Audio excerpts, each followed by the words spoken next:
दोस्तों नमस्कार। Colonel Ajay CEO Ajay astro money group first global astro finance digital channel से आपसे मुखातिब होता हूँ। आज 13 मई सन 2026 बुधवार। दोस्तों आज के इस एपिसोड में हम चर्चा करेंगे बहुत महत्वपूर्ण बिंदुओं पर। भारत सरकार ने सोने और चांदी के ऊपर 15% ड्यूटी बढ़ाई है। साथ साथ जानिए 3% टैक्स का पूरा सच। सोना चांदी खरीदना होगा महंगा, जानिए बैंकों ने क्यों रोक दिया सोने का आयात। साथ साथ 72 बिलियन डॉलर का क्या है सच, पूरी जानकारी हम इस एपिसोड में आप तक पहुंचाएंगे। दोस्तों यदि आपको चैनल पसंद आए तो चैनल को लाइक कीजिएगा, सब्सक्राइब कीजिएगा। जानिए रिपोर्ट विस्तार से। नमस्कार दोस्तों, मैं हूं कर्नल अजय, आपका होस्ट। अगर आप सोने चांदी की खरीदारी की सोच रहे हैं तो शुद्धता ऐसी जो हर घर की पसंद बने। सुधा महेश ठक्कर, हल्दी के विश्वसनीय निर्यातक। आज ही संपर्क करें। ये एपिसोड आपके लिए महत्वपूर्ण है। देश में सोने की कीमतों को लेकर एक बड़ी हलचल मची हुई है। सरकार ने न सिर्फ सोने पर इंपोर्ट ड्यूटी बढ़ाकर 15% कर दी है, बल्कि भारतीय करेंसी को बचाने की जंग में बैंकों ने भी एक महीने से सोने का आयात रोक दिया है। जानिए पूरी रिपोर्ट। सबसे पहले हम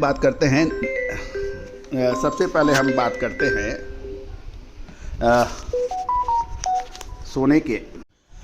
सोने व चांदी में के इंपोर्ट पर बेसिक कस्टम ड्यूटी 5% से बढ़ाकर 10% कर दिया गया है। इसके साथ ही 5% एग्रीकल्चर सेस यानी AIDC भी लगेगा, यानी अब कुल इफेक्टिव इंपोर्ट ड्यूटी टैक्स 15% हो गया है। इसके अलावा ज्वेलरी बनाने में इस्तेमाल होने वाले कलपुर्जे जैसे हुक पेन पर भी 5% ड्यूटी लगा दी गई है। इसका सीधा मतलब ये निकलता है कि देश के बाज़ारों में अब सोने के दाम बढ़ सकने की प्रबल संभावना बन गई है। दोस्तों एक मोटी रिपोर्ट के अनुसार अप्रैल 2026 में देश में एक बड़ा संकट पैदा हो गया था। दरअसल 2017 से बैंकों को सोने के आयात पर लगने वाले 3% IGST से हर साल छूट मिलती थी, लेकिन 1 अप्रैल सन 2026 से सरकार ने ये छूट समाप्त कर दी है। अब कस्टम विभाग टैक्स ने बैंक मसाले, खुशबू और प्योर झांझ, टेस्ट से भर दे हर जुबान पे स्वाद। एवरीडे मसाले, देश का स्वाद। बैंकों से सोने इंपोर्ट करने पर टैक्स मांगना शुरू किया है, तो बैंकों ने सोने की नई शिपमेंट मंगाना ही बंद कर दिया है। इसका असर ये हुआ, अप्रैल 2026 में भारत ने केवल 15 मैट्रिक टन सोने का आयात हुआ, जो लगभग 30 सालों का सबसे निचला स्तर है। हालांकि अब बाज़ारों में सप्लाई बनाए रखने के लिए बैंक खुद अपनी जेब से ये टैक्स भरने को तैयार हो गए हैं और आयात फिर शुरू हो सकता है।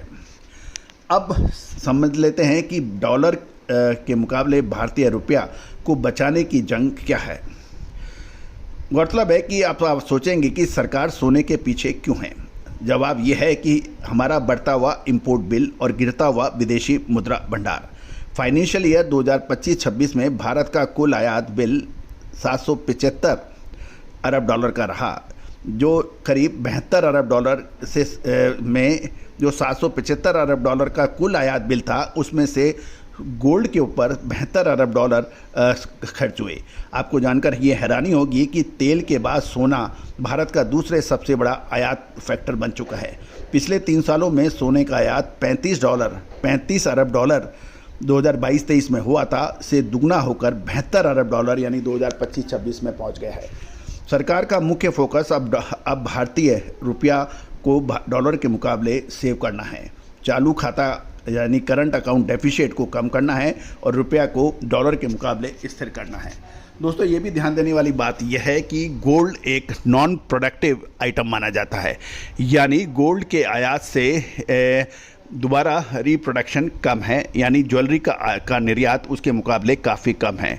और भारत के अंदर अघोषित देखा जाए तो स्वर्ण का भंडार वर्ल्ड में सबसे अधिक है, लेकिन घोषित यानी डिक्लेयर्ड रूप में भारत का स्वर्ण भंडार इतना नहीं है। लेकिन भारत की अर्थव्यवस्था को यदि बचाना है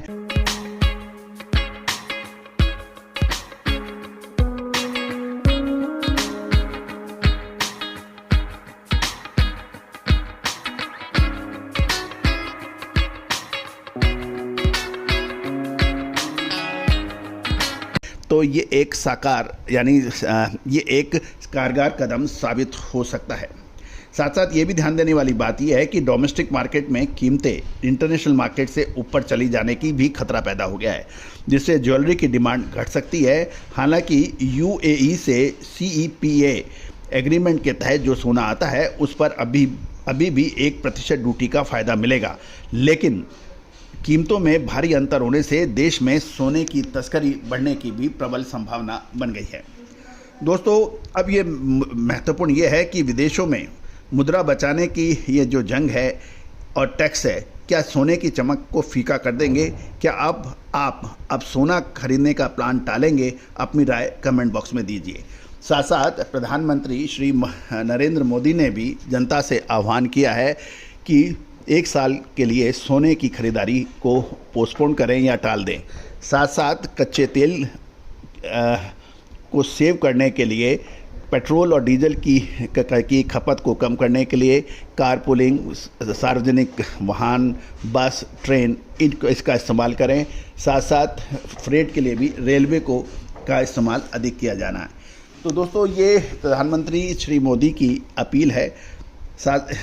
अब महत्वपूर्ण ये है कि ये अपील कारगर कितनी होगी। शुरुआत हमेशा ऊपर से होनी चाहिए। सरकारी अमले, मंत्री और जो मुख्य VVIP कल्चर है, एक मूवमेंट के साथ में कारों का काफिला, दुनिया भर की जो चीज़ है उस पर रोक लगनी चाहिए। क्या मंत्री, अधिकारी, व्यापारी सभी कारपूल करेंगे, बसों में सफ़र करेंगे? ये एक प्रश्न चिन्ह है। तो देखना है दोस्तों कि सबसे पहले पहल कौन करता है, लेकिन पहल हमेशा ऊपर से होती है तो ही बेहतर होता है। All the very best, good luck. आप अपनी राय कमेंट बॉक्स में ज़रूर दीजिएगा।